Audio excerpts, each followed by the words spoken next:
السلام علیکم ورحمۃ اللہ وبرکاتہ۔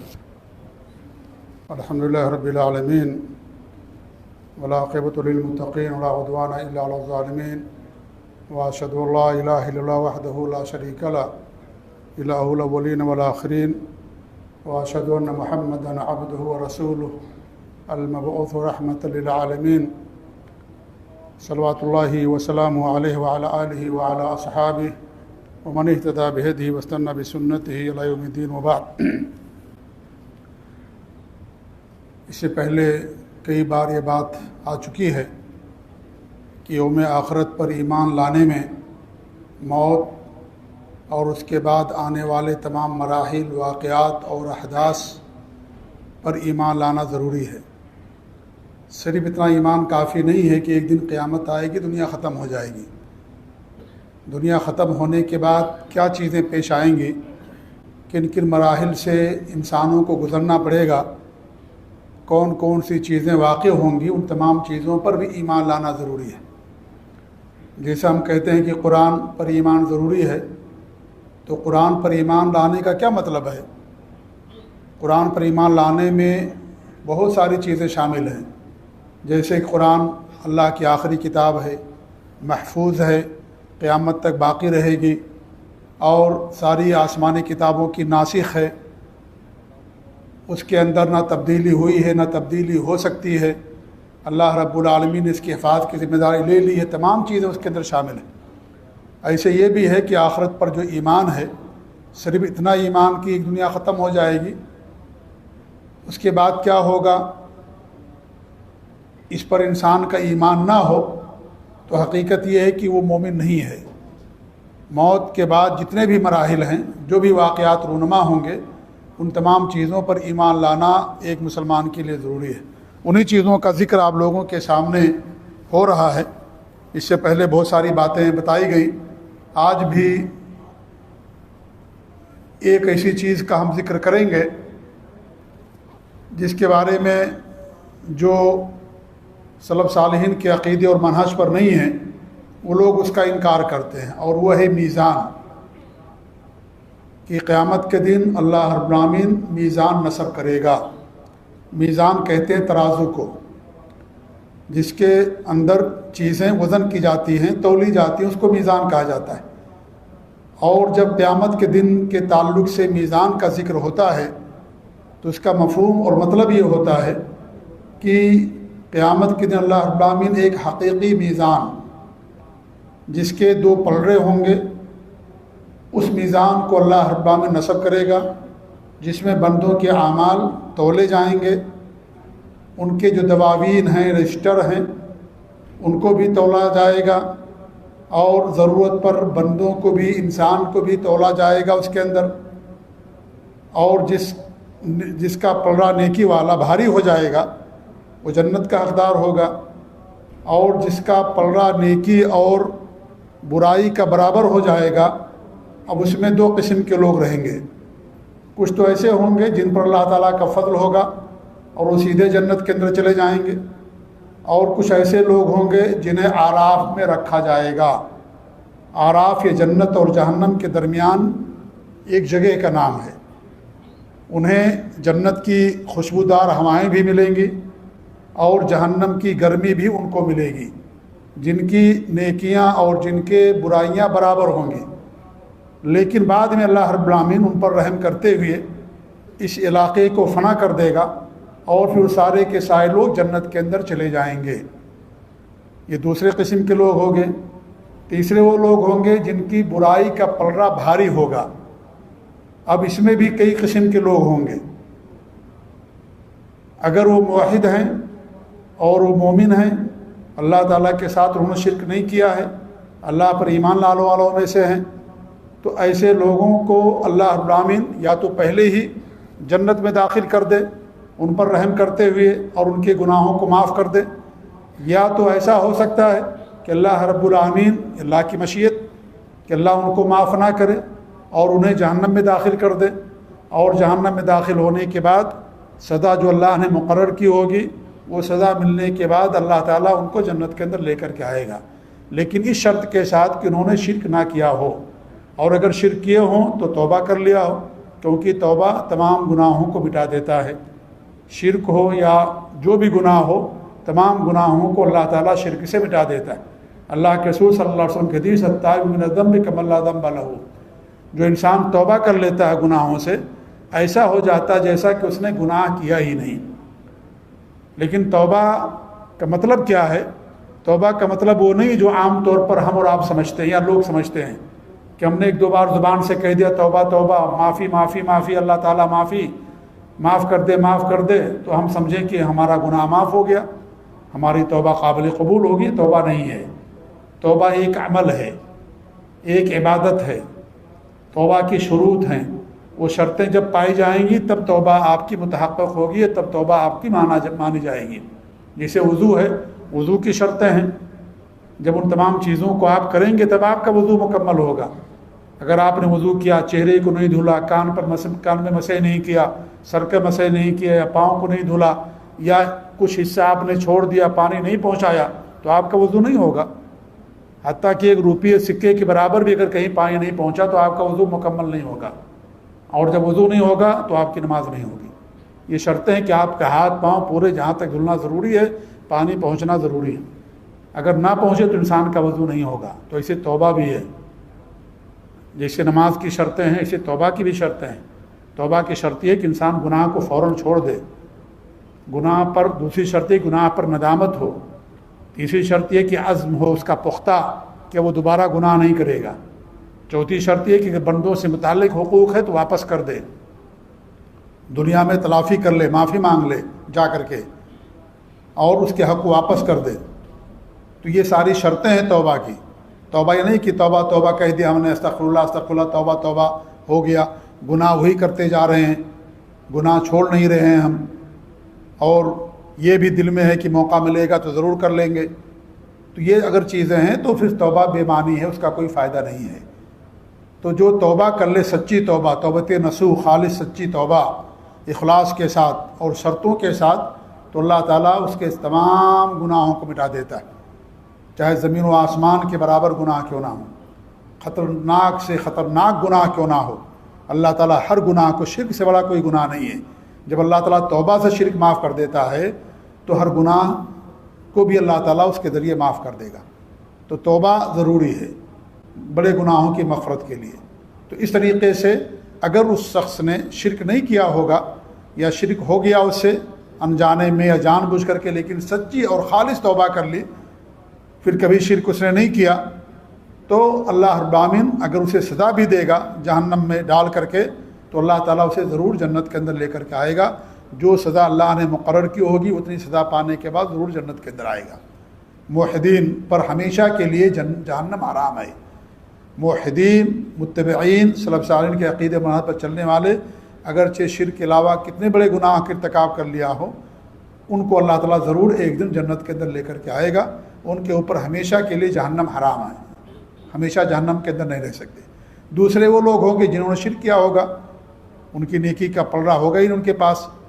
اگر وہ کفار و مشرکین میں سے ہیں تو ان کے پاس جو ہے وہ عمل ہی تولا نہیں جائے گا، ہاں ان کا محاسبہ ہوگا۔ لیکن جن کے پاس اللہ پر ایمان نہیں ہوگا، آخرت پر ایمان نہیں ہوگا، کفار و مشرکین ہوں گے، ان کے اعمال نہیں تولے جائیں گے، کیونکہ ان کے پاس نیکیاں ہیں ہی نہیں۔ کن کے اعمال تولے جائیں گے؟ جن کے پاس نیکیاں بھی ہوں گی۔ اگر دنیا میں انہوں نے نیکیاں کی ہیں دنیا کے لحاظ سے، تو دنیا میں ان کو فائدہ مل گیا، اللہ ان کو صحت دی، ان کو اولاد دیا، منصب دیا، تندرستی دی، دنیا میں خوب ترقی دی اللہ نے ان کو، خوب دنیا میں ان کا نام ہوا۔ یہی ان کو فائدہ ہے جن کا اللہ پر ایمان نہیں ہے۔ آخرت میں ان کے اعمال کا کوئی فائدہ نہیں۔ ہمارے نبی صلی اللہ علیہ وسلم سے حاتم طائی کے بارے میں پوچھا گیا کہ بہت زیادہ وہ کرنے والے تھے، یا کسی اور شخص کے بارے میں پوچھا گیا کہ بہت زیادہ وہ دنیا کے لحاظ سے نیکیاں کرتے تھے، لوگوں کی مدد کرتے تھے، تو کیا ان کو کچھ فائدہ ہوگا؟ تو ہمارے نبی نے فرمایا کہ انہوں نے کبھی بھی اللہ رب العالمین پر ایمان نہیں لائے۔ جب ایمان نہیں لائے وہ، تو اس طریقے سے ان کا کوئی فائدہ نہیں ہوگا۔ تو کافر اور مشرک جتنا بھی دنیا کے لحاظ سے کر لے بہتر کام، تو دنیا میں اس کو فائدہ مل جاتا ہے، آخرت کے اندر اس کا کوئی فائدہ نہیں ہوگا، کیونکہ آخرت میں فائدے کے لیے دل میں ایمان ضروری ہے۔ اس لیے جو منافقین ہیں ان کو بھی آخرت میں کوئی فائدہ نہیں ہوگا، کیونکہ ان کے دل میں ایمان نہیں تھا، وہ زبان سے ایمان لانے والے تھے۔ تو ایمان اور عمل صالح، تو ان کے پاس کوئی عمل صالح نہیں ہوگا آخرت کے لحاظ سے، دنیا کے لحاظ سے تھا، دنیا میں ان کو بدلہ مل گیا، خوب ان کی تعریف ہوئی، اللہ نے خوب ان پر احسان کیا، اللہ کا ان پر جو ہے اللہ نے خوب ان کو نعمتیں دی، یہ مال دولت، دنیاوی اسباب، بیویاں، منصب، دنیا کی ترقیاں، سب اللہ کا فضل ہے، یہ سب اللہ تعالیٰ کی نعمتیں ہیں، تو ان کو ملی، لیکن آخرت میں ان کو کوئی فائدہ نہیں ہوگا۔ تو اس کو کہا جاتا ہے میزان، جس میں بندوں کے اعمال تولے جائیں گے، دو پلڑے ہوں گے، ایک پلڑے میں نیکیاں رکھی جائیں گی، دوسرے پلڑے میں گناہ رکھے جائیں گے۔ چونکہ کفار کے پاس کوئی نیکی نہیں ہوگی، اس لیے ان کے اعمال نہیں تولے جائیں گے، البتہ ان کا محاسبہ ہوگا، میزان سے پہلے حساب و کتاب ہوگا ان کا۔ اللہ دکھائے گا کہ سارے تمہارے گناہ ہیں، دیکھو گناہ ہی گناہ ہیں ان کے پاس، اللہ تعالیٰ ان کا حساب لے گا، لیکن میزان پر ان کے اعمال نہیں تولے جائیں گے۔ میزان پر ان کے اعمال تولے جائیں گے جن کے پاس نیکیاں بھی ہوں گی اور ان کے پاس گناہ بھی ہوں گے، تاکہ یہ پتہ چلے کہ نیکی کتنی ہے اور گناہ کتنا ہے انسان کے پاس، اس کے لیے۔ اور جو حساب ہوگا وہ حساب انسان نے جو گناہ کیا اس کے اثبات کے لیے ہوگا۔ دونوں فرق ہے، ایک حساب اور ایک میزان۔ حساب میزان سے پہلے ہے، حساب میں کیا ہوگا؟ انسان کا محاسبہ، ہاں بھئی یہ آپ نے فلاں دن فلاں تاریخ فلاں وقت میں آپ نے گناہ کیا تھا، آپ کے پاس کوئی عذر ہے کہ فرشتوں نے ظلم کیا آپ کے اوپر؟ اللہ تعالیٰ ان کے سامنے رجسٹر کھول دے گا، یہ سارے گناہوں کا رجسٹر ہے تمہارے پاس، اس کو حساب کہا جاتا ہے۔ انسان کے پاس کوئی گناہ نہیں، کوئی حساب، اس کے پاس عذر نہیں ہوگا، اللہ تعالیٰ اس کی زبان پر تالا لگا دے گا، اس کے ہاتھ، اس کے پاؤں، اس کی پیٹھ، اس کی پشت گواہی دے گی، ہاں اس نے یہ ساری چیزیں کی ہیں، اگر اسے انکار کرنے کی کوشش کی ہوگی تو اس طریقے سے اس کو حساب کہا جاتا ہے۔ حساب لیا جائے گا کفار کا حساب ہوگا، لیکن ان کا عمل میزان میں نہیں تولا جائے گا، کیونکہ ان کے پاس نیکیاں نہیں ہیں۔ حساب اعمال کے اثبات کے لیے ہے کہ سارے گناہ یا ساری نیکیاں تم نے کی، اللہ ان کو ثابت کرے گا بندوں کے لیے، لیکن میزان پر ان کے اعمال تولے جائیں گے جن کے پاس نیکیاں بھی ہوں گی اور گناہ بھی ہوگا، یہ اندازہ کرنے کے لیے، تاکہ بندے پر ظلم نہ ہو۔ اللہ تعالیٰ عدل و انصاف والا ہے، بندوں پر حجت قائم کرنے کے لیے، ان کے ساتھ عدل و انصاف کے لیے قیامت کے دن اللہ رب العالمین میزان لگائے گا، ترازو نصب کیا جائے گا، اس کے دو پلڑے ہوں گے۔ اب اس کے اندر وہ زبان بھی ہوگی کہ نہیں ہوگی، اس کے بارے میں اللہ کے رسول صلی اللہ علیہ وسلم کی کوئی صحیح حدیث نہیں ہے۔ وہ زبان جو بیچ میں نہیں ہوتی، جسے معلوم پڑتا ہے کہ پلڑا کدھر جھکا ہے اور کس طرف اس کا رجحان زیادہ، اس کو زبان، عربی زبان میں اس کو لسان کہتے ہیں۔ یہ ہوگا کہ نہیں ہوگا، اس کے تعلق سے اللہ کے رسول صلی اللہ علیہ وسلم کی کوئی صحیح حدیث نہیں آتی ہے۔ ابن عباس کا ایک اثر آتا ہے، لیکن وہ صحیح سند سے ثابت نہیں ہے۔ ایسے ہی حسن بصری سے آتا ہے، وہ بھی تابعی ہیں۔ تو الغرض کہنے کا مقصد یہ ہے کہ اس کے تعلق سے کوئی صحیح حدیث وارد نہیں ہے، اس لیے اس کے بارے میں علماء کا دو قول ہے، کچھ علماء اس کے قائل ہیں، کیونکہ ان کا کہنا یہ ہے کہ اسی کے ذریعے سے معلوم پڑے گا پلڑا کون سا بھاری ہو رہا ہے۔ تو وہ جیسے دنیا میں ترازو میں وہ لسان اور زبان ہوتی ہے، اسی طریقے سے قیامت کے دن بھی ہوگا۔ اور دیگر علماء کہنا ہے کہ نہیں، چونکہ اس کے تعلق سے کوئی حدیث نہیں ہے اور اس کا تعلق علم غیب سے ہے، لہذا اس کے بارے میں انہوں نے کہا کہ چونکہ اس کا ذکر نہیں ہے، اس لیے ہم اس کے بارے میں ہم نہیں کہتے کہ ترازو کے اندر لسان بھی ہوگی یا زبان بھی ہوگی۔ تو جو میزان ہے یہ قیامت کے دن قائم کیا جائے گا، اور یہ میزان کتاب اللہ سے بھی ثابت ہے، حدیث سے بھی ثابت ہے، اور اس پر مسلمانوں کا اجماع بھی ہے۔ مسلمانوں کا، سلف صالحین کے عقیدہ و منہج پر قائم رہنے والے علماء اور لوگوں کا اس پر اجماع اور اتفاق بھی ہے۔ قرآن کی بہت ساری آیتوں میں اللہ رب العالمین نے اس کو ذکر کیا ہے، یہاں بھی ایک دو آیتیں مصنف نے پیش کی ہیں، جیسے وَالْوَزْنُ يَوْمَئِذٍ الْحَقُّ فَمَنْ ثَقُلَتْ مَوَازِينُهُ فَأُولَٰئِكَ هُمُ الْمُفْلِحُونَ وَمَنْ خَفَّتْ مَوَازِينُهُ فَأُولَٰئِكَ الَّذِينَ خَسِرُوا أَنفُسَهُمْ، کہ اس دن اعمال کا وزن ہونا برحق ہے، اعمال وزن کیے جائیں گے۔ فَمَنْ ثَقُلَتْ مَوَازِينُهُ، جس شخص کے وزن بھاری ہو گئے تو یہی لوگ ہیں کامیاب ہونے والے۔ وَمَنْ خَفَّتْ مَوَازِينُهُ، اور جس شخص کے وزن ہلکے ہو گئے، فَأُولَٰئِكَ الَّذِينَ خَسِرُوا أَنفُسَهُمْ، یہ ان لوگوں میں سے ہو جائیں گے جنہوں نے اپنے آپ کو نقصان میں ڈالا، خسارہ اور نقصان پانے والے۔ کیونکہ سب سے بڑا خسارہ یہی ہے، اور سب سے بڑی کامیابی یہ ہے کہ انسان دنیا آخرت کے اندر کامیاب ہو جائے۔ فلاح کا مطلب یہ ہوتا ہے کہ انسان نقصان سے بچ جائے اور انسان کو کامیابی مل جائے۔ نقصان کیا ہے آخرت میں؟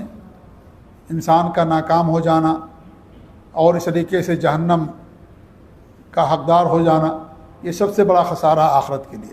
اور سب سے بڑی کامیابی کیا ہے؟ جنت کا پانا، اور جنت میں اللہ رب العالمین کا دیدار کرنا اللہ کی سب سے بڑی نعمت ہے، جیسا کہ اس سے پہلے باتیں گزر چکی ہیں۔ تو یہ اللہ رب العالمین نے قرآن کے اندر بیان کیا، میزان کی قیامت کے دن میزان قائم کیا جائے گا۔ ایسے دوسری جگہ اللہ فرماتا ہے وَنَضَعُ الْمَوَازِينَ الْقِسْطَ لِيَوْمِ الْقِيَامَةِ، اور ہم قیامت کے دن انصاف کا ترازو رکھیں گے، انصاف کا ترازو رکھیں گے۔ قرآن میں بھی کئی مقامات پر اللہ رب العالمین نے اس کو بیان کیا ہے، حدیثوں میں بھی اس کا بار بار ذکر آیا ہے۔ اور ایک حدیث تو بہت مشہور ہے جسے آپ سب لوگ تقریباً جانتے ہوں گے، جو صحیح بخاری اور مسلم کی حدیث ہے، کلمتان حبیبتان الرحمن خفیفتان علی اللسان ثقیلتان فی المیزان سبحان اللہ وبحمدہ سبحان اللہ العظیم۔ دو کلمے جو زبان پر بہت ہلکے ہیں، اللہ رب العالمین کو بہت محبوب ہیں، اور میزان میں ترازو میں بہت وزنی ہوں گے۔ کون سے دو کلمے ہیں؟ سبحان اللہ وبحمدہ سبحان اللہ العظیم۔ یہ بخاری مسلم کی روایت ہے، اور اسی پر امام بخاری نے اپنی کتاب کو ختم کیا۔ صحیح بخاری کی آخری حدیث ہے یہ۔ سب سے پہلی حدیث انما الاعمال بالنیات ہے، اور سب سے آخری حدیث یہ ہے صحیح بخاری کے اندر۔ یہ دو بہت ہلکے ہیں زبان پر، یعنی ان کا یاد کرنا مشکل نہیں ہے، نہ ان کا کہنا انسان کے لیے مشکل، لیکن اللہ کو بہت پسند ہیں اور بہت زیادہ ان کا اجر و ثواب ہے۔ سبحان اللہ وبحمدہ سبحان اللہ العظیم، اللہ کی ذات پاک ہے ہر عیب سے، اللہ ہی کے لیے ہر قسم کی حمد و ثنا ہے۔ سبحان اللہ العظیم، اللہ جو عظیم ہے، برتر ہے، بلند و بالا ہے سب سے، اس کی ذات پاک ہے، منزہ ہے ہر عیب سے، ہر نقص سے، ہر کمی سے۔ تو اس میں آپ دیکھیں گے کہ ہمارے نبی نے میزان کا لفظ استعمال کیا، المیزان، ٹھیک ہے۔ اور قرآن میں جہاں جہاں بھی اس کا ذکر آیا ہے جمع کے ساتھ آیا ہوا ہے، لیکن حدیثوں میں مفرد میزان، ایک حدیث آپ کے سامنے پیش کی گئی، اور بھی بہت ساری حدیثیں ہیں، انہی میں سے ایک حدیث یہ ہے الطہور شطر الایمان، باقی کیا ہے؟ آدھا ایمان ہے۔ والحمدللہ تملأ المیزان، اور جو الحمدللہ ہے یہ میزان کو بھر دینے والی دعا ہے یا بھر دینے والا ذکر ہے۔ والحمدللہ، الحمدللہ بھی یہ بہت بڑی دعا ہے۔ یہ ہر قسم کی حمد اللہ کے لیے انسان جو ہمیشہ کہتا ہے، پریشانی میں ہے، مصیبت میں، تو الحمدللہ، اللہ کا شکر ہے، الحمدللہ۔ نہیں کہ تھوڑی سی پریشانی آ جائے انسان کیا کرتا ہے؟ شکایت کرنا شروع کر دیتا ہے، کیا بہت پریشان ہوں، بہت مصیبت میں ہوں، بہت تکلیف کے اندر ہوں۔ انسان اللہ تعالیٰ کی حمد اور دیگر نعمتوں کو بھول جاتا ہے۔ اللہ نے کتنی نعمتیں اس کو دے رکھی ہیں، تندرستی کی نعمت ہے، ایمان کی نعمت ہے، اولاد کی نعمت ہے، اور اس طریقے سے عقل کی نعمت ہے، اس کے ہاتھ پاؤں جسم صحیح سلامت ہیں، تندرست ہیں، کوئی بیماری نہیں، الحمدللہ۔ کتنی ساری نعمتیں اللہ رب العالمین کی ہیں، لیکن ایک چھوٹی سی اگر بیماری آ گئی، چھوٹی سی آزمائش انسان کے آ گئی، بہت پریشان ہوں، بہت تکلیف میں ہوں، بہت تنگی میں ہوں، بہت مشکل سے گزارا ہو رہا ہے، بہت پریشانی میں ہوں، انسان یہ کہتا ہے الحمدللہ کہنے کے بجائے۔ حالانکہ انسان کو ہمیشہ الحمدللہ کہنا چاہیے، ہر حال میں اللہ تعالیٰ کا شکر ادا کرنا چاہیے۔ اللہ تعالیٰ ہی حالات کو بدلنے والا ہے، اللہ تعالیٰ ہی نعمتوں کو دینے والا ہے، اس لیے ہمیشہ انسان کو پریشانی میں تو بھی کہ انسان ہمیشہ الحمدللہ کہ اللہ تعالیٰ کا شکر ادا کرے، کیونکہ اگر ایک نعمت اس کے پاس نہیں ہے تو دنیا کی کروڑوں نعمتیں اس کے پاس موجود ہیں۔ ایک نعمت اگر دنیا کی نہیں ہے اس کے پاس، مان لیجئے جاب اس کے پاس نہیں ہے، اچھی سیلری اس کے پاس نہیں ہے، کئی مہینوں سے مان لیجئے اس کے پاس جاب نہیں ہے، بیٹھا ہوا ہے، تو اور تو ساری نعمتیں اس کے پاس موجود ہیں نا۔ کتنے لوگ بیمار پڑے ہوئے ہیں، بستر پر ہیں، بول نہیں سکتے ہیں وہ، کتنے ایسے لوگ ہیں آپ دیکھیں کہ چل نہیں پھر سکتے، ہاتھ ان کے پاس نہیں، پاؤں ان کے پاس نہیں ہے، کتنے لوگوں کا دماغ کام نہیں کر رہا، مجنون اور پاگل ہیں، کتنے لوگ سال ہا سال سے بستر پر پڑے ہوئے کوما میں پڑے ہوئے ہیں، ہے کہ نہیں دنیا کے اندر لوگ ایسے بہت سارے لوگ دنیا کے اندر موجود ہیں۔ تو ایک نعمت اگر آپ کے پاس سیلری نہیں مل رہی اچھی، یا جاب آپ کے پاس نہیں ہے، تو آپ نے اللہ کی ساری نعمتوں کو بھلا دیا، اور یہ کہنا ہم نے شروع کر دیا کہ بھائی ہمیشہ پریشانی ہے، ہمیشہ مصیبت میں ہے، میں دیکھا ہی نہیں فراوانی، میں نے کوئی نعمت ہی نہیں دیکھی، نعوذ باللہ، اس طرح کی باتیں انسان کرنا شروع کر دیتا ہے۔ اللہ کی ایک نعمت کا بھی شکر جو اللہ نے ہم کو عقل دیا، دماغ دیا، دین دیا، توحید اور سنت پر اللہ رب العالمین نے ہم کو جو قائم کیا، اسے ایک نعمت کا شکر انسان پوری زندگی اگر کرتا رہے تو بھی نہیں ادا کر سکتا ہے۔ ایک نعمت کا شکر، آنکھ اللہ نے آپ کو دی، زبان دی بولنے کی، اللہ نے دماغ دیا۔ اگر پاگل اللہ ہم کو بنا دے تو کیا کرتے ہیں؟ مجنون ہوتے، پاگل ہوتے، کیا کر سکتے؟ کچھ نہیں کر سکتے تھے۔ آنکھیں ہمارے پاس نہ ہوتی، ہم دیکھ نہیں سکتے، گونگے ہوتے، بہرے ہوتے، کیا کر سکتے تھے آپ؟ کچھ ہم کر سکتے؟ نہیں کر سکتے تھے۔ اللہ نے اتنی ساری نعمتیں دی، لیکن تھوڑی سی مصیبت انسان کے پاس آتی ہے تو انسان بخلا جاتا ہے، ایک دم پریشان ہو جاتا ہے، چیخنا چلانا شروع کر دیتا ہے، لوگوں سے شکایتیں کرنا شروع کر دیتا ہے۔ ایسا لگتا ہے لوگ اس کی پریشانیاں دور کرنے والے، نہیں، لوگ نہیں دور کر سکتے ہیں، اللہ تعالیٰ پریشانی دور کرنے والا۔ تو ہمیشہ انسان کو الحمدللہ کہنا چاہیے۔ بہت چھوٹا سا لفظ ہے لیکن معانی بہت ہے اس کے اندر، بہت بابرکت دعا الحمدللہ، ہر حال میں الحمدللہ، الحمدللہ اللہ کل حال، الحمدللہ، ہمیشہ انسان الحمدللہ کہے۔ آپ دیکھیے سعودیوں کو باپ کا انتقال ہو گیا، بیوی الحمدللہ، اللہ کا لاکھ حمد الحمدللہ، اللہ کے کا فیصلہ ہے۔ ہمارے یہاں لوگ روتے ہیں، چیختے ہیں، چلاتے ہیں، پتہ نہیں کیا کیا لوگ کرتے ہیں۔ ان کی توحید، ان کا عقیدہ آپ دیکھیں کہ جو ہے الحمدللہ، بیٹے کا انتقال ہو گیا، جوان بیٹے کا، الحمدللہ، اللہ کا فیصلہ، کچھ نہیں کر سکتے ہیں بھائی، تکلیف ہے انسان کو، آنکھ سے آنسو ہے، لیکن ایمان اللہ پر توکل اور بھروسہ قدر مضبوط، الحمدللہ۔ ہمارے یہاں کوئی جرات نہیں کر سکتا یہ اتنا کہنے کی۔ اگر کسی پریشانی میں آ گیا، مصیبت میں آ گیا تو اس کا رونا ہی نہیں بند ہوگا، آپ اسے بات کریں گے رونا اسٹارٹ کر دے گا، کتنی بھی آپ تسلی دیجئے وہ روتا ہی روتا رہے گا آپ کے سامنے۔ تو ایمان اللہ پر توکل اور اعتماد کی کمی کا نتیجہ ہے یہ۔ تو الحمدللہ، ہر حال میں الحمدللہ، الحمدللہ، سب کچھ لوٹ جائے ایمان کی دولت باقی رہے، اس سے بڑی کوئی دولت نہیں ہے۔ اگر آپ کے پاس ایمان توحید سنت ہے، دنیا کے سب سے عظیم اور سب سے مالدار آپ انسان ہیں، آپ سے کوئی مالدار نہیں ہے، سب سے بڑی دولت ہے الحمدللہ۔ اللہ نے صحیح سلامت ہم کو بنایا ہے، یہ ساری دولتیں اللہ رب العالمین کی بہت بڑی نعمتیں ہیں۔ تو الحمدللہ تملؤ المیزان، الحمدللہ کیا ہے؟ یہ میزان کو بھر دینے والی چیز ہے۔ وہ سبحان اللہ والحمدللہ تملؤ یا تملأان ما بین السماوات والارض، یہ صحیح مسلم کی روایت ہے کہ الحمدللہ اور سبحان اللہ اور الحمدللہ، یہ دونوں الفاظ کہنا آسمان اور زمین کے درمیان بھر دینے والی چیز ہے یہ، یعنی اتنی بڑی نیکی ہو جاتی ہے اللہ تعالیٰ کے نزدیک، کیونکہ اس کا تعلق توحید سے، اللہ کی ذات سے ہے۔ آپ نے اللہ رب العالمین کو ہر عیب سے، ہر نقص سے، ہر کمی سے منزہ قرار دیا۔ اللہ رب العالمین کی پاکی آپ نے بیان کی، اللہ کی حمد بیان کی ہر حال میں۔ اللہ تعالیٰ اس سے بہت خوش ہوتا ہے انسان سے، جو انسان ہمیشہ الحمدللہ کہتا ہے، اللہ کی پاکی بیان کرتا ہے، کہ اللہ کی عظمت اور اس کی برتری کا ذکر کرتا ہے کہ اللہ تعالیٰ ہر عیب سے پاک ہے، سبحان اللہ، اللہ کی ذات پاک الحمدللہ ہر عیب اور ہر نقص سے۔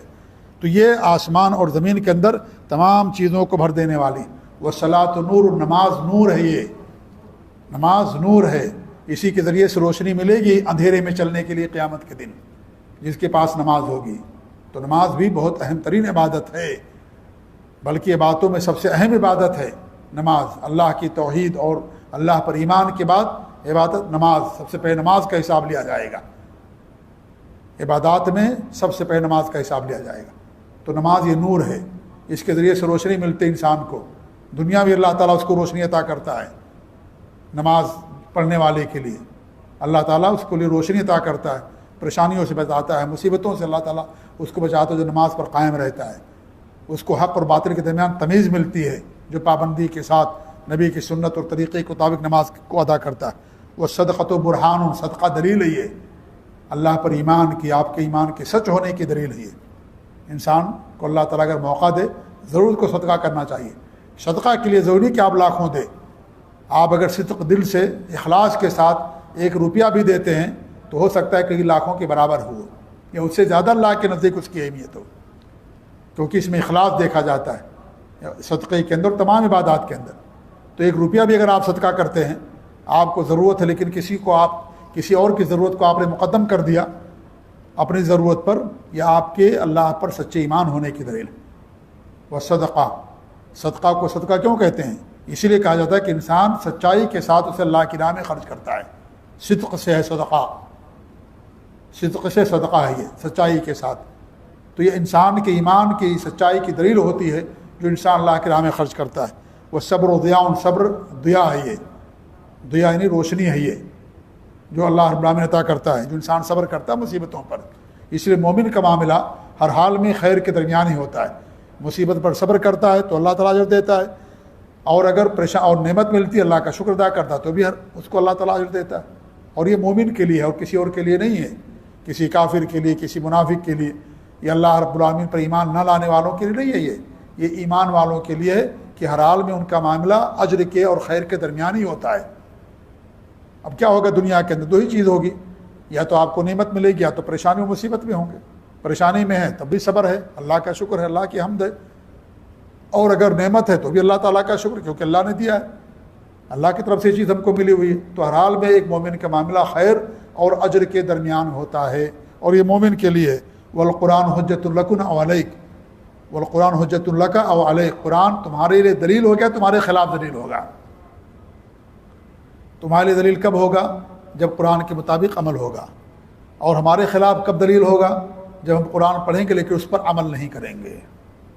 اس لیے قرآن قیامت کے لیے سفارش کرے گا کن کے لیے؟ جو قرآن کے مطابق عمل کرتے ہیں. اس لیے مطلوب عمل ہے کہ انسان کا قرآن پر عمل ہو, نبی کی حدیثوں پر انسان کا عمل ہو, یہ انسان کے لیے مطلوب ہے. یہ بھی اچھی بات ہے قرآن کی یاد کرنا الحمدللہ, لیکن انسان قرآن یاد کر لے, اس کے مطابق انسان کا عمل نہ ہو تو یہ تو قرآن کے خلاف ہو گیا. قرآن سے اس نے کوئی فائدہ نہیں اٹھایا, تو یہ قرآن اس کے خلاف دلیل بن کر کے آئے گا.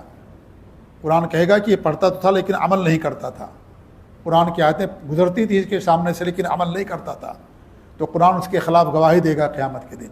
اور اگر قرآن کے مطابق عمل ہوگا تو قرآن اس کے لیے گواہی دے گا کہ اللہ تعالیٰ اس کو معاف کر دے, پڑھتا بھی تھا, اس کے مطابق عمل بھی کرتا تھا. تو ضروری ہے میرے بھائی کہ قرآن پر انسان کا عمل ہونا. اس لیے انسان کو یہ دیکھنا چاہیے کہ وہ عامل ہے قرآن پر یا نہیں ہے, قرآن پر عمل کرنے والوں میں سے یا نہیں ہے, وہ کیا ہے, وہ قرآن کا حافظ تو ہے, قرآن کا قاری بھی تو ہے, بہت اچھی تلاوت ہے, بڑی اچھی آواز ہے, ساتوں قرات کا ماہر ہے, وہ بہت زبردست تلاوت ہے اس کی, زبردست پڑھتا ہے, لیکن کیا اس پر عمل بھی کرتا ہے کہ نہیں کرتا ہے؟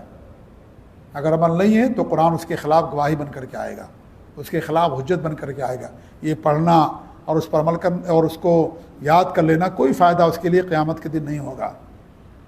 قرآن میں جنت میں جانے کے لیے قرآن کا حافظ ہونا ضروری نہیں ہے, قرآن کا عامل ہونا ضروری ہے, قرآن پر عمل کرنے والا ہونا ضروری ہے. جنت میں جانے کے لیے عالم ہونا ضروری نہیں کہ آپ عالم ہیں تبھی جنت کے اندر جائیں گے, نہیں, بلکہ عامل ہونا ضروری ہے, کیونکہ انسان عمل کرنے والا ہو دین اور شریعت پر, وہ انسان جنت کے اندر جائے گا.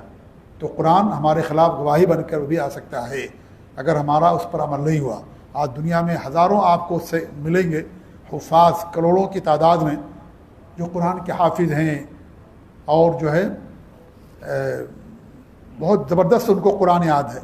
ایک حرف بتا دیجئے اس کے بعد پڑھ دیں گے, اس کے آگے کیا, اس کے پیچھے کیا ہے, اس کے 10 سطر پہلے کیا ہے, اس کے 10 سطر کے بعد کون سی آیت, سب بتا دیں گے آپ کو, لیکن اس کے مطابق عمل نہیں ہے.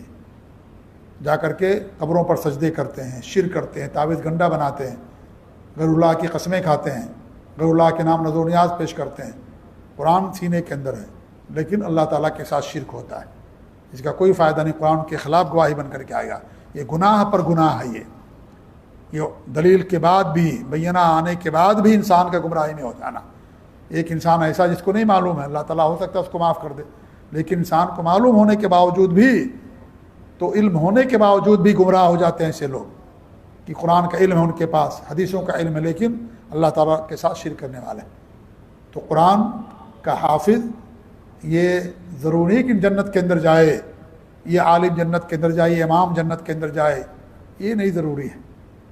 اگر وہ امام صحیح امام ہے, کتاب اللہ اور سنت رسول پر ہے, صحیح عقیدہ اور صحیح منہج پر ہے, وہ جنت کے اندر جائے گا. ورنہ گمراہی کے بھی امام ہوتے ہیں, گمراہی کے بھی امام ہوتے ہیں, ضلالت کے بھی امام ہوتے ہیں, جو مشرکین ان کے بھی امام ہوتے ہیں. ایسا نہیں کہ امام جو ہے صرف اگر لفظ امام کہہ دیا گیا تو بہت مبارک لفظ ہے خلاص, اس کے لیے جنت کا سرٹیفکیٹ مل گیا. نہیں, لفظ امام, لفظ عالم, یہ کوئی سرٹیفکیٹ نہیں ہے. یہ سرٹیفکیٹ کیا ہے, اس کے مطابق انسان کا عمل ہونا چاہیے. جب تک عمل انسان کا نہیں ہوگا اس کا کوئی فائدہ نہیں ہوگا. آپ جو دیکھیں جو قبروں کی پوجا کرتے ہیں, قبروں پہ جا کے سجدے کرتے, کیا ان کے امام نہیں ہیں؟ ان کے بھی امام ہیں, ان کے بھی اعلیٰ حضرت ہوتے ہیں. اللہ کے رسول کا نام لیں گے تو حضرت محمد کہیں گے، اور اپنے اماموں کا نام لیں گے تو اعلیٰ حضرت، سب سے بلند، تمام حضرتوں میں سب سے بلند۔ جی یہ اللہ کے رسول کی توہین نہیں تو کیا ہے؟ نبی کے لیے حضرت محمد صلی اللہ علیہ وسلم اپنے امام کے لیے اعلیٰ حضرت، یعنی بہت بلند۔ جی تو ان کے بھی امام ہوتے ہیں، تو گمراہ کے بھی امام ہوتے ہیں۔ تو امام ہونا یہ لفظ امام کوئی مبارک لفظ نہیں ہے، یہ کیا آپ نے سنا بھائی امام ہیں، وہ حافظ ہیں، وہ عالم دین ہے، نہیں، دیکھنا ہی کہ اس کا عمل کیا ہے، کتاب اللہ سنت رسول کے موافق ہے یا نہیں ہے، سلف صالحین کے موافق ہے یا نہیں ہے، ان کے عقیدے و منہج کے مطابق یہ سب چیز ہے۔ تو قرآن ہمارے خلاف گواہ بن کر کے آئے گا یا ہمارے موافق گناہ بن کر کے آئے گا؟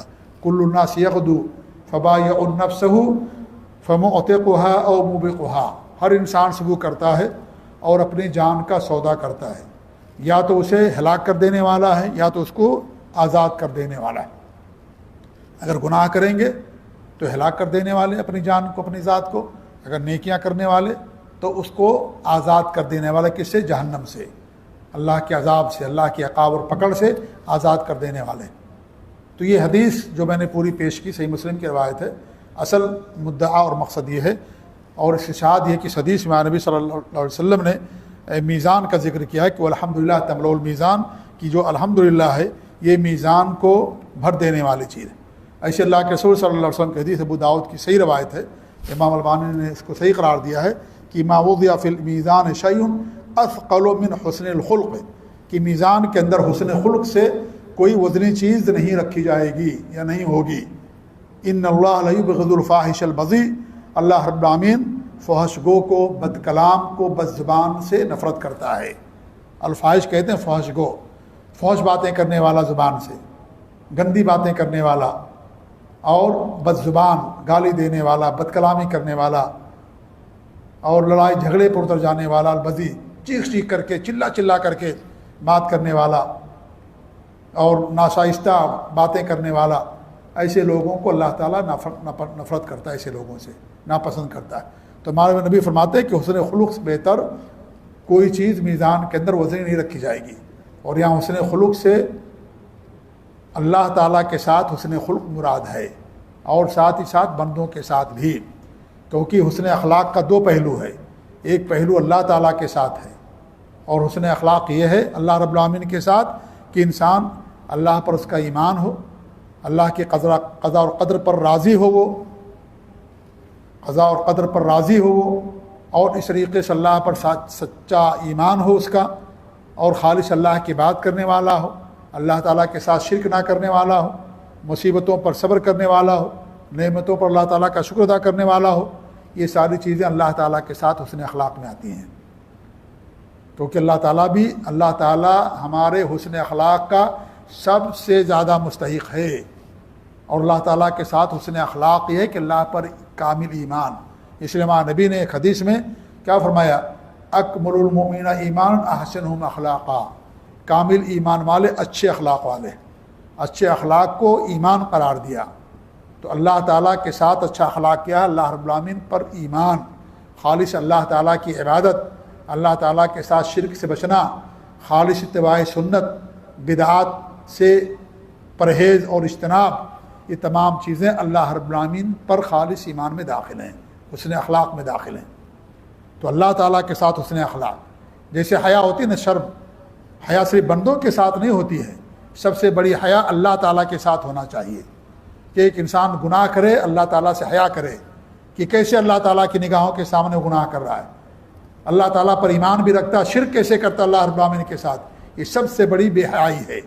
مشرک سب سے بڑے بے حیا ہوتے ہیں، انہیں اللہ تعالیٰ کی حیا نہیں ہوتی، سب سے بڑے ظالم ہوتے ہیں، وہ سب سے بڑا ظلم اللہ تعالیٰ کے ساتھ شرک کرنا ہی ہوتا ہے۔ تو یہ بے حیائی ہے، شرک۔ تو حیا کا تعلق صرف بندوں سے نہیں ہوتا ہے، ایسے اخلاق کا تعلق صرف بندوں سے نہیں ہے، اللہ تعالیٰ کے ساتھ بھی ہے۔ غیرت جیسی ہوتی ہے، غیرت کا تعلق بھی اللہ کی ذات سے ہے، کہ انسان اللہ تعالیٰ کے تعلق سے شرک کو، غیرت کو نہ برداشت کرے، اس کی اتنی غیرت ہونی چاہیے۔ یہ نہیں کہ غیرت کا تعلق صرف اس بات سے ہے کہ اپنے بچوں کے تعلق سے، بیوی کے تعلق سے انسان بہت غیرت مند ہے، نہیں، سب سے بڑی غیرت توحید کی غیرت ہوتی ہے، سب سے بڑی غیرت سنت کی غیرت ہوتی ہے، سلف صالحین کے عقیدے و منہج کو مضبوطی کے ساتھ تھامنے کی غیرت ہوتی ہے، اس سے بڑی کوئی غیرت نہیں ہوتی ہے۔ یہی غیرت انسان کو نجات دلائے گی۔ اگر آپ دنیا کے معاملے میں غیرت مند ہیں بہت زیادہ، اپنی بیوی کے تعلق سے آپ نہیں برداشت کرتے کہ بیوی بے پردہ گھومے، اچھی بات ہے یہ، آپ نہیں برداشت کرتے کہ آپ کی بیوی کا ناخن کوئی دیکھ لے، اچھی بات ہے، لیکن اگر وہی آدمی شرک کرنے والا ہے، اس غیرت کا کوئی فائدہ اللہ تعالیٰ کیا نہیں ہوگا۔ سب سے بڑی غیرت یہ ہے کہ انسان توحید پر قائم رہے، اللہ تعالیٰ کے ساتھ شرک نہ کرے، اس سے بڑی کوئی غیرت نہیں ہے۔ سب سے بڑی حیا یہی ہے کہ انسان اللہ تعالیٰ کے ساتھ شرک نہ کرے، اللہ رب العالمین کی وحدانیت میں، اس کی ربوبیت میں، الوہیت میں، اسماء و صفات میں اللہ تعالیٰ کے ساتھ شرک نہ کرے، یہی سب سے بڑی حیا ہے، سب سے بڑی غیرت اور سب سے بڑا حسن اخلاق یہی ہے۔ تو حسن خلق کا مطلب یہ نہیں ہے، ورنہ آپ دیکھیں دنیا والے کتنا حسن خلق والے ہیں، کفار ہیں، مشرکین، چاہے وہ مشرکین اصلی مشرک ہوں یا اسلام کے نام پر کلمہ گو مشرک ہوں، کلمہ پڑھنے والے اللہ کے ساتھ شرک کرنے والے، آپ دیکھیں ان کے پاس بڑے اچھے اخلاق ہیں، لیکن شرک کرتے ہیں، ان اخلاق کا کوئی فائدہ نہیں ہوگا اللہ تعالیٰ کے ہاں۔ کس اخلاق کا فائدہ ہوگا؟ اگر اللہ تعالیٰ کے ساتھ انسان کا حسن اخلاق ہے اور بندوں کے ساتھ بھی، تو اس کا انسان کو فائدہ ہوگا۔ تو حسن اخلاق دونوں چیزیں شامل ہیں، یہ نہ آپ سمجھیں کہ حسن اخلاق میں صرف یہی لوگوں کی مدد کرنا، خندہ پیشانی سے ملنا، مصیبتوں پر کام آنا، لوگوں کی ضرورتیں پوری کر دینا، یہ حسن اخلاق ہے۔ سب سے بڑی نیکی ہوگی، ہے یہ بڑی نیکی، لیکن اس سے بڑی نیکی اللہ تعالیٰ کے ساتھ حسن اخلاق۔ انسان اگر اللہ تعالیٰ کے ساتھ حسن اخلاق سے نہیں پیش آتا ہے، اللہ تعالیٰ کے ساتھ شرک اور کفر کرتا ہے، اس حسن اخلاق کا اللہ تعالیٰ کا کوئی فائدہ انسان کے لیے نہیں ہوگا۔ اسی لیے یہ بات بار بار کیوں کہی جاتی ہے؟ آج ہمارے معاشرے میں سے بہت سارے لوگ ہیں کہ اللہ تعالیٰ کے ساتھ ان کا کچھ بھی حسن اخلاق نہیں ہے، بندوں کے ساتھ حسن اخلاق ہے ان کا، بندوں کے ساتھ اچھے اخلاق سے پیش آتے ہیں، لیکن اللہ رب العالمین کے ساتھ نہیں، جس کا سب سے بڑا حق ہے اسی رب کے ساتھ ان کی حق کوتاہی اور جو ہے اللہ تعالیٰ کے حق کی تلفی ہوتی ہے، اور اللہ تعالیٰ کے حق ادا نہیں کیا جاتا ہے۔ تو سب سے بڑا حسن خلق اللہ رب العالمین کے ساتھ ہونا چاہیے۔ محل شاہد یہ کہ اس میں ہمارے نبی نے میزان کا لفظ استعمال کیا کہ ما وضع فی المیزان شیء، کہ میزان، یہاں میزان سے مراد ترازو، جو قیامت کے دن اللہ تعالیٰ نصب کرے گا، وہ مراد ہے۔ ایسی ایک اور حدیث آتی صحیح ترمذی کی روایت ہے، سنن ترمذی کی، اور امام البانی رحمۃ اللہ نے اس کو بھی صحیح قرار دیا ہے کہ انس بن مالک رضی اللہ تعالیٰ عنہ اللہ کے رسول سوال کیا کہ میں آپ سے سوال کرتا ہوں کہ آپ قیامت کے دن ہماری سفارش کریں، آپ ہماری سفارش کریں، یہ ہم آپ سے چاہتے ہیں۔ تو ہمارے نبی نے فرمایا کہ ہاں ضرور ہم کریں گے۔ تو انہوں نے پوچھا کہ اللہ کے رسول صلی اللہ علیہ وسلم قیامت کے دن کہاں ہم آپ سے ملیں گے؟ تو ہمارے نبی نے 3 جگہیں بتائیں کہ 3 جگہوں میں سے کسی ایک جگہ پر میں رہوں گا۔ ایک تو بتایا کیا نام ہے میزان کی، اور ایک بتایا شرات، پل صراط کے پاس، اور تیسرا بتایا حوض۔ پھر آخر ہمارے نبی نے کیا فرمایا؟ فَإِنِّي لَا أُخْطِئُ هَٰذِهِ الثَّلَاثَ الْمَوَاطِنِ، ان 3 جگہوں میں سے کسی ایک جگہ میں ضرور رہوں گا، یا تو پل صراط کے پاس، یا تو میزان جہاں بندوں کے اعمال تولے جائیں گے، ترازو جہاں نصب کیا جائے گا وہاں، یا تو پھر حوض کے پاس۔ ان تینوں جگہوں میں سے کہیں نہ کہیں میں تمہیں ضرور ملوں گا۔ کون ملیں گے؟ جو سچے ایمان والے ہوں گے، ورنہ حوض سے تمہارے نبی ان کو بھگا دیں گے نا، بدعتیوں کو، جنہوں نے بدعت ایجاد کر رکھی ہوگی۔ ہمارے نبی کے پاس آئیں گے، حوض کے پاس پانی پینے کے لیے، ہمارے نبی پانی پلانا بھی چاہیں گے، لیکن فرشتے ان کو بھگا دیں گے۔ ہمارے نبی پوچھیں گے کیوں بھائی، یہ تو ہماری امت کے لوگ ہیں، یہ وضو کی وجہ سے ان کے ہاتھ چمک رہے ہوں گے، چہرہ چمک رہا ہوگا، پاؤں چمک رہا ہوگا، وضو کی وجہ سے نماز پڑھے ہیں وہ، لیکن اللہ تعالیٰ کے ساتھ انہوں نے یا تو جو ہے نبی کے دین کے اندر، شریعت کے اندر بدعتیں ایجاد کی انہوں نے۔ تو ہمارے نبی سے کیا فرمایا جائے گا؟ آپ کو نہیں معلوم کہ انہوں نے آپ کے بعد ما تدری ما احدثوا بعدک، یعنی آپ کی وفات کے بعد انہوں نے کیا کیا دین کے اندر نئی چیزیں پیدا کر لی، وہ آپ کو نہیں معلوم۔ اس سے معلوم ہوا کہ ہمارے نبی کو نہ دنیا میں علم غیب تھا، نہ آخرت میں علم غیب ہے۔ آپ کے بعد کیا انہوں نے بنا لیا دین کے اندر نئی چیزیں پیدا کریں، نہیں معلوم۔ تو ہمارے نبی کیا کہیں گے؟ سوخن بھگاؤ ان کو بھگا دیا جائے گا۔ تو جو اہل ایمان ہوں گے، پکے اور سچے متبع سنت ہوں گے، وہ لوگ اللہ کے رسول سے ان کی ملاقات ہوگی ان 3 جگہوں میں سے کسی جگہ پر۔ انس بن مالک صاحب نے فرمایا کہ ان تینوں جگہوں میں سے کہیں نہ کہیں میں تمہیں ضرور مل جاؤں گا، یا تو پل صراط کے پاس، یا تو حوض کے پاس، یا تو میزان کے پاس۔ الغرض کہنے کا مقصد یہ ہے کہ ان تمام حدیثوں کے اندر ہمارے نبی نے میزان کا لفظ استعمال کیا۔ اسی لیے علماء نے بیان کیا ہے کہ جو ترازو ہے یہ متواتر حدیثوں سے ثابت ہے، متواتر حدیث ہیں، اس پر علماء کا اجماع بھی ہے۔ قرآن میں اللہ رب العالمین نے جمع استعمال کیا ہے، لیکن حدیث کے اندر مفرد استعمال کیا گیا ہے، واحد۔ اب کتنا میزان ہوگا؟ حقیقت ہے کہ ایک ہی میزان ہوگا، ایک ہی ترازو ہوگا، لیکن اس کے اندر جو تولے جائیں گے اعمال، اس کے لحاظ سے جمع استعمال کیا گیا ہے، ورنہ ترازو ایک ہی ہوگا۔ علماء نے بیان کیا، سلف صالحین نے، اس میں جو صحیح بات ہوئی ہے کہ ترازو ایک ہی ہوگا، لیکن قرآن میں جو جمع استعمال کیا کہ موازین، میزان کی جمع ہے یہ، اسے لگتا ہے کہ بہت سارے میزان ہوں گے، بہت سارے ترازو ہوں گے، ایسا نہیں ہے۔ اس میں صحیح بات یہ ہے کہ ترازو ایک ہی ہوگا، اس میں جو چیزیں تولی جائیں گی اس کے لحاظ سے جمع استعمال کیا گیا۔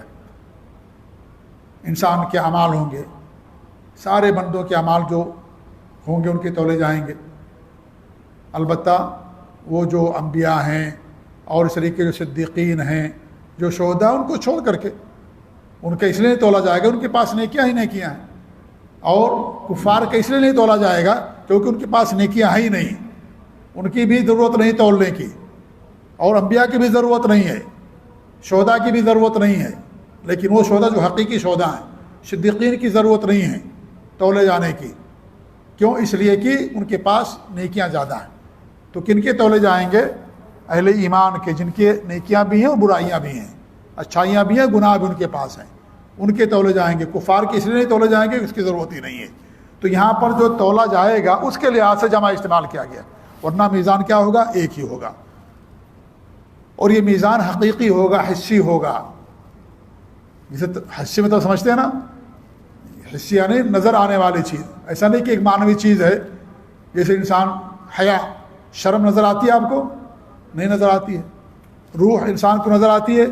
نہیں نظر آتی ہے، معنوی چیزیں ہیں یہ، لیکن ہے روح انسان کے ساتھ۔ ایسے انسان جو ہے یہ کیا نام ہے، حیا اور شرم عمل کے ذریعے ثابت ہوتا ہے، لیکن شرم اور حیا نظر نہیں آتی ہے کہ انسان کو نظر آ جائے کہ حیا اور یہ شرم نام کی چیز نہیں۔ تو یہ حسی ہوگی، معنوی نہیں ہوگی، نظر آنے والی چیز ہوگی، نظر آنے والی چیز۔ ایمان نظر نہیں آتا انسان کا، اعمال نظر آتے ہیں، اور اعمال انسان کے ایمان پر دعوت کرتے ہیں۔ تو یہ حسی ہوگا، نظر آنے والی چیز ہوگی۔ اس کے دو پلڑے ہوں گے، ایک پلڑے میں نیکی اور ایک پلڑے میں گناہ رکھے جائیں گے۔ تو یہ حسی ہوگا، حقیقی ہوگا۔ یہ حقیقی کیوں کہتے ہیں؟ اس لیے کہ جو معتزلہ انہوں نے اس کا انکار کر دیا، جہمیہ اور معتزلہ، اور جن کے نقش قدم، ان کے عقیدے اور منہج پر وہ کہتے نہیں، میزان سے مراد اللہ تعالیٰ کا عدل ہے، یہ مراد ہے، یہ معنوی چیز ہے، یہ کوئی ترازو نہیں ہوگا۔ اس لیے کہا جاتا ہے کہ حقیقی اور حسی میزان ہوگا۔ ان کا کہنا صحیح غلط ہے، ان کا کہنا غلط ہے۔ کیوں؟ اس لیے کہ جو میزان کا مطلب عدل نہیں ہوتا ہے، میزان عدل کے لیے ضرور قائم کیا جائے گا، عدل کے لیے ہوگا، لیکن میزان اور عدل کے اندر فرق ہے، ٹھیک ہے؟ اور میزان، آپ کسی سے پوچھے میزان مطلب، کہے گا ترازو، وہی تو ظاہری لفظ ہے، وہی مراد ہے۔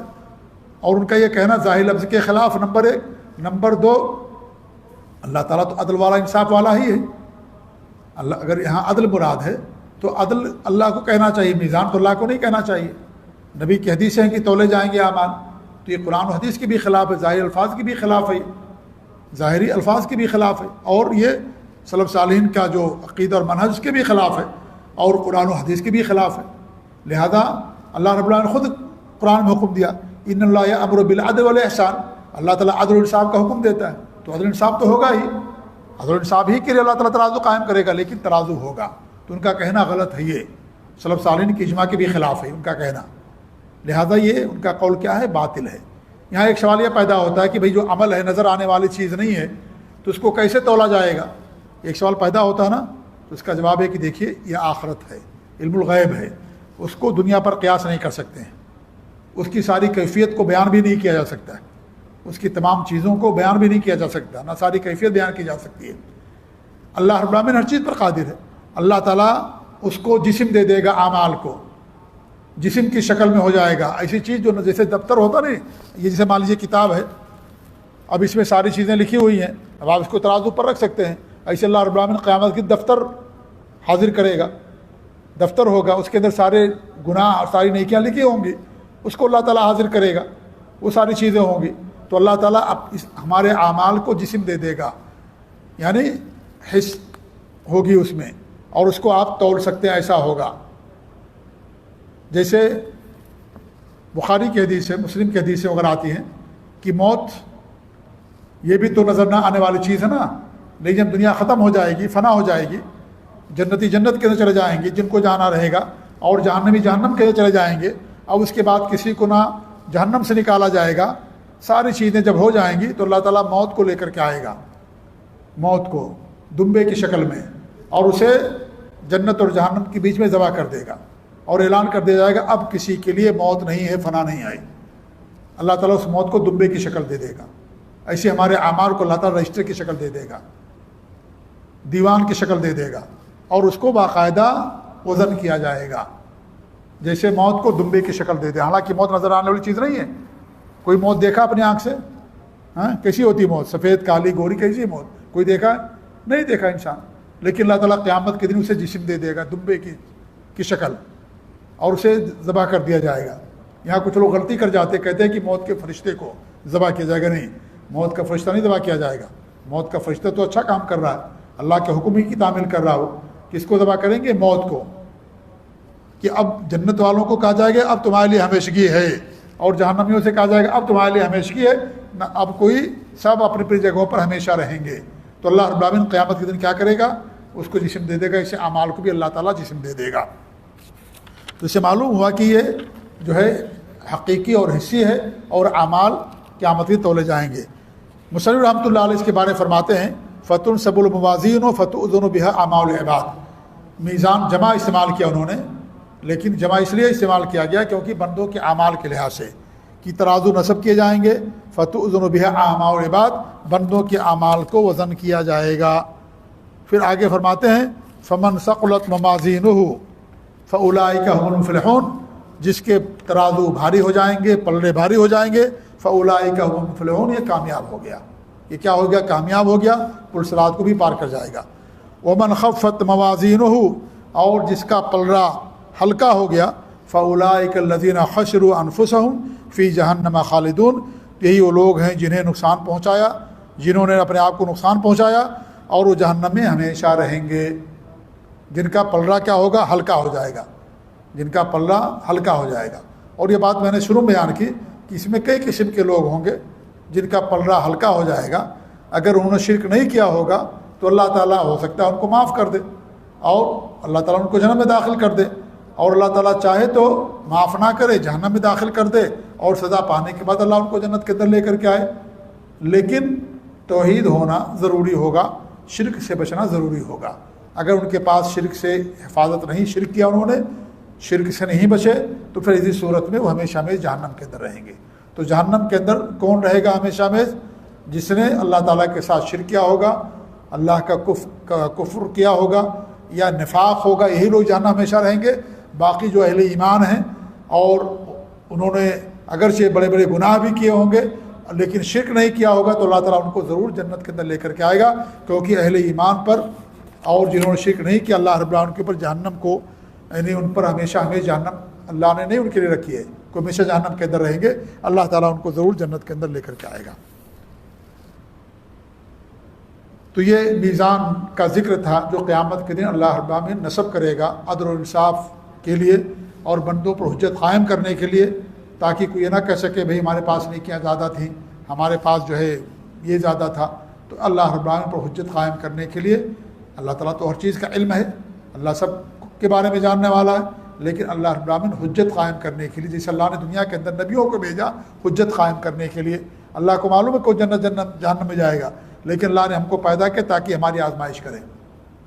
اس طریقے سے اللہ تعالیٰ کو معلوم ہے کون جنت میں جائے گا، کون جہنم میں جائے گا، لیکن اللہ رب العالمین نے عدل قائم کرنے کے لیے، حجت قائم کرنے کے لیے، تاکہ کسی کو اعتراض نہ ہو، کسی کو کوئی اعتراض نہ کر سکے کوئی، اس لیے اللہ رب العالمین یہ ساری چیزیں قیامت کے دن کرے گا۔ اللہ سے دعا کہ اللہ رب العالمین ہمارے قیامت کے دن ہمارے میزان کو اللہ رب العالمین اسے بھاری بنائے، اور اس طریقے سے اللہ رب العالمین ہمیں زیادہ زیادہ نیک اعمال کرنے کی توفیق دے، اور سلف صالحین کے عقیدہ و منہج پر اللہ رب العالمین قائم رکھے۔ آمین رب العالمین، و صلی اللہ علیہ محمد وعلی آلہ و صحبہ اجمعین۔ جزاکم اللہ خیر۔